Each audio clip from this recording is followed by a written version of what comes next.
Game number 2 here of a best of 3. The round of 16 in WCS EU qualifier number 1 for season 2. Frost is the map for this second game, and spawning up in the bottom, or down in the bottom left hand position, as the blue Protoss player, we have First. And down in the lower right, the red Zerg who won game number 1. It is Serral.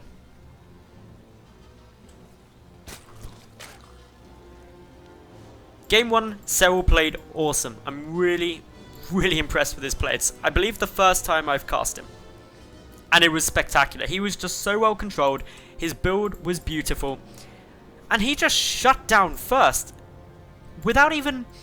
I don't want to say without even trying, because obviously he did try a lot. And First put up an amazing game as well. But Serral, when he started pushing across with that Hydra heavy army, his abducts were just so brilliant.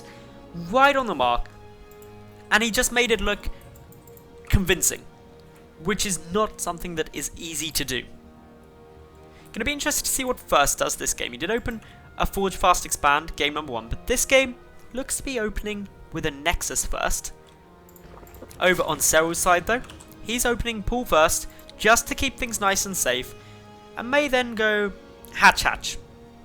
Probably should go Hatch, because this is a very safe map for a Protoss player to get down a very quick or very early natural. Easy to do it. And yeah, to be honest, going Hatch, perfectly safe. It's just which third base you take. Generally, you can get lucky, or you hope you get lucky in Scout if it is going to be a close spawn. But Serral, going anti-clockwise, won't see this yet. But it's not the end of the world. 2 Lings on the way out now for Serral. He's going to be checking around all of these different bases, trying to identify where his opponent is. Gateway now on its way out for First. And just a cute little bit of SimCity here, putting in there, just blocking up some of the paths Lings could be running through, or other than that. Overlord's still checking around, knows not too much really, doesn't have any idea where First is spawning yet, but nor does First know where Serral is. He's actually getting the last spawn as he checks around everywhere. And that's always frustrating. The Overlord gonna just confirm, and actually Serral, because he hasn't been scouted yet, could opt to pull back, because an Overlord has 1 greater vision radius than buildings. So you can say, yep, opponent, run away, don't give away my position. Or alternatively, he can just keep moving in and go for the scout. But looks like he wants to try and... oh no, he still saw the Overlord, so First should have picked up on that. So Serral now hasn't taken a third base yet. Probably going to want to look to do so soon, since we don't see any gases.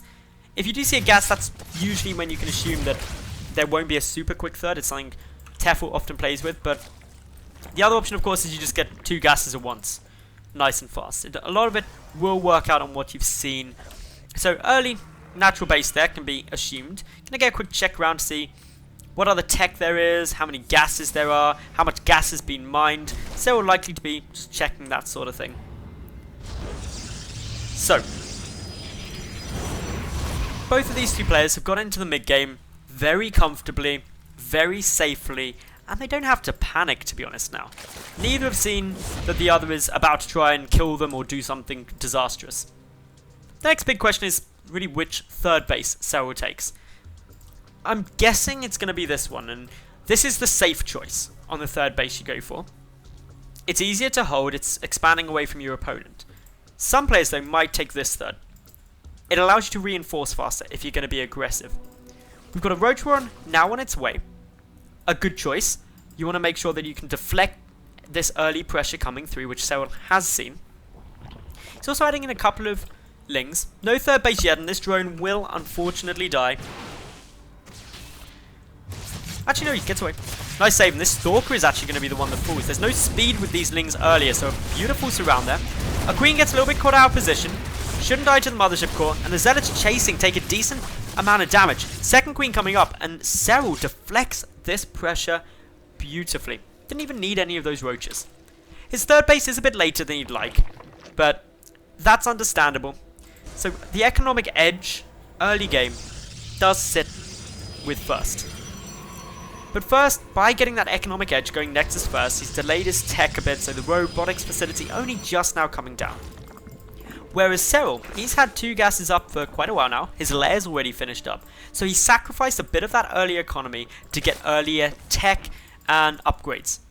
The Roach coming through, the evolution chamber nearly done, so we could be seeing a big Roach timing with +1 and Roach speed. Certainly a strong possibility. Whether or not it pans out though, you've got to keep an eye on. Probably the biggest question in Serral's mind, and why we see a lot of these Lings sitting around at various bases, is my opponent going for a 2-base all-in, or is he trying to expand? That is the question that's going to be mainly sitting on Serral's mind, because the difference is huge. And I love the fact that Serral isn't just assuming that he's going to take this one or this one. This Ling is something that very few Zerg players opt to do.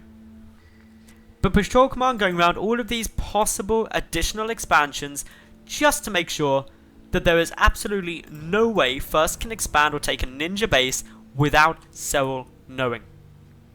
Brilliant play. Twilight counts are now coming down. We've got a lot of additional gateways being added in, plus that Warp Prism. With +1, it's not going to be an all-in. There's not enough gateways for that. And a 3rd base going to be coming down. But that Warp Prism allowing a decent chunk of aggression to come across and just be very, very annoying. Serral's creep spread's going to help with that. That Overlord at the south going to help with spotting the Warp Prism coming over. So creep spread not only serves the benefit of giving you scouting information, but also an easier way to defend it with repositioning your army as required. Roach speed done. We got +1 nearly finished, and the Observer for First going to get some good information, but he's getting chased away in the world's most slow and anticlimactic chase ever by a Queen and an Overseer. But backs out safely, all looking good. First has his 3rd base nearly completed, he's got +2 on its way, so has taken an upgrade edge this game. But Serral, preparing to apply pressure. There's no Immortals in this composition yet, that is the first one. So the Roaches don't really have much that can fight against them. The cannon goes down, the Time Warp trying to trap a few of those, and the force fields are looking good. Serral opting to turn and fight, gets 2 sentries, 3 sentries, 4 sentries, nicely done there. That is a lot of gas loss for First immediately. For not too many Roaches actually, that was a brilliant trade for Serral. Resources lost is fairly equal, but just the gas loss is a lot different. The Nexus now getting focused out, and I don't believe First has got enough damage output to stop this dying. Down it goes. A lot of the Roaches are able to escape. Brilliant, brilliant timing from Serral there. And First is just in a really awkward position now, because he invested a lot. He hasn't tech aggressively. He hasn't done really anything to go for a big 2-base play. This 3rd base was his play. He couldn't even cancel it. It got sniped off. And that is so annoying for him. Gets cancelled yet again. And those Roaches are just going to be continually powering through. Coming from both angles now, the Immortals should be putting up a decent fight, but so many more units rallied across. Tunneling Claws nearly done. That's going to allow these Roaches to regenerate up quickly, but with the Observer, going to be difficult to make that work because the detection's there. So Serral should retreat back. He's taking some damage as well from a big warping of Zealots. Not lost that much yet, to be fair. Only 2 drones have died so far. First, trying to push through the middle. Trying to find a way to get some damage down, but Serral just pumping Roaches and Lings. He knows the 3rd base has been so heavily delayed. Knows this army is really all First has, and is going just hugging up against it. So many Roaches here. The Lings coming through as well. The Immortals are the big damage dealers. If they go down, that's where problems start appearing. 2 of them fall simultaneously. 1 remains, but that isn't traumatic or terrifying to Serral, who continues pushing forward. Good blink micro coming out of First. Should be able to stop a lot of this, but with 2 of his 3 Immortals going down, it's a substantial loss. Serral rallying more units into this fight. He's down quite a long way in upgrades now. +2 already done for First. Serral only sitting on the +1 missile attack. Utilizing that Burrow and Tunneling Claws in order to regenerate up his Roaches as fast as possible, while continuing to contend with that Warp Prism harassment. Serral moving forward now. Got to be careful. Mothership Core back alive with enough energy for a Photon Overcharge. And that's going to make it an easier defense. The 3 Immortals are actually a lot here, and I'm not sure these Roaches are going to be able to take this fight. A lot of them going down. They get one of the Immortals, the second one taken out as well. The Stalker's taking a decent bit of damage. +3 though, on its way. And Serral, not quite enough to break that army, but enough to really hinder it. The Zealot harassment still coming through, but only 2 workers have been killed thus far. Additional gases being taken in the main. That is the 5th and 6th gas being secured. First though, sitting back, Hydroden coming through, and I'm glad to see that Hydroden. Because with so many Immortals and just the constant Immortal production, Roaches alone are going to find it very difficult. This is like a Roach busting force. All it needed is some Voidways in there and it'd be everything the first could throw at them. The trouble is, Immortals are great against Roaches, not so great against Hydralisks. Higher rate of fire means that the hardened shields just aren't effective against them. They're not armored, so they don't take bonus damage. And Stalkers and Sentries, or any gateway units, just aren't really very good against Hydras. So if the Hydra count gets higher, that's where Serral's going to be in a good spot. But first, he's pressuring. He's got 6 gateways, warping in consistently. Mothership Core with the army, so he does have the option to mass recall out if required. But is he going to do it? The longer this goes on, the better it gets for Serral. He can get more Hydras out. He's also counter-attacking with a couple of Roaches. He's racked up 8 kills now. Both players sitting on just 3 bases. But here we go. Engagement coming through now. There's not that many Hydras, but a good concave here for Serral. First, using a nice little bit of pick up and drop micro on that Warp Prism, but both Immortals staying in there for a long time. They're not actually getting involved in the fight. Now drop out after some of their shields regenerate back up. Quick little takedown of a lot of these units, but Serral's army just melting behind this, forced to GG out. And first, levels out this series to be 1-1.